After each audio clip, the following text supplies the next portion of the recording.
नमस्ते, मेरा नाम वंदना दत्ता है। कहते हैं हीरे की चमक देखनी हो तो रात का इंतजार करो, दिन के उजाले में तो शीशे भी चमकते हैं। सही बात है। हमारी जिंदगी को आगे क्या बढ़ाता है, दर्द या खुशी? बिल्कुल दर्द। यह भी कोई कहने की बात है। जब भी हमें तकलीफ होती है तो हम एक कदम आगे बढ़ जाते हैं, ऐसा मेरा मानना है। जब हमें ठेस लगती है तो हम एक कदम आगे बढ़ जाते हैं।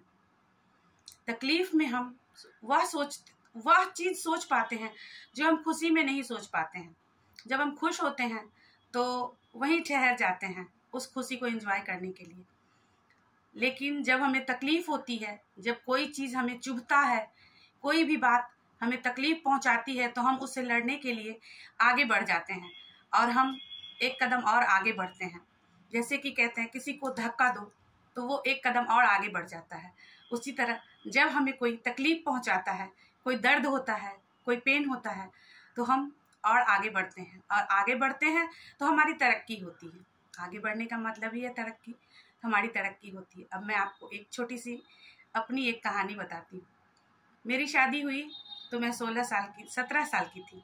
मैंने IAC किया और मेरी शादी हो गई। मैंने ग्रेजुएशन नहीं किया।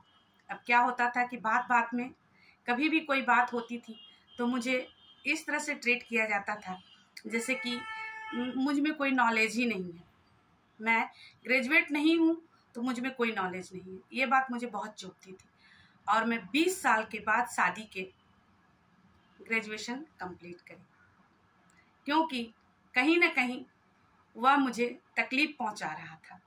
वह चीज़ चुभ रहा था मेरे अंदर कि मैं ग्रेजुएट नहीं हूँ तो शायद लोग मुझे छोटे नज़रों से देख रहे हैं। और यह बात मुझे गवारा नहीं था, बिल्कुल भी नहीं गवारा था, क्योंकि मैं बाकी चीज़ों में बहुत ही अच्छी थी। तो मैंने आगे बढ़ा और आगे बढ़ के मैं अपना ग्रेजुएशन कंप्लीट करी 2020 में। 20 साल के बाद 2020 में मैं अपना ग्रेजुएशन कंप्लीट करी। यह बात मुझे बहुत प्राउड भी फील कराता है और मुझे बहुत अच्छा लगता है। इसलिए मैं मानती हूँ कि हाँ, कई बार जब हमें तकलीफ़ पहुँचती है तो वो चीज़ हमें आगे बढ़ने के लिए प्रेरित करती है। खुशी से ज़्यादा तकलीफ़ हमें आगे बढ़ने के लिए प्रेरणा देता है। धन्यवाद। यदि आपको मेरी वीडियो अच्छी लगी हो, मेरी कहानी अच्छी लगी हो, प्लीज़ लाइक कमेंट करिएगा। Thank you.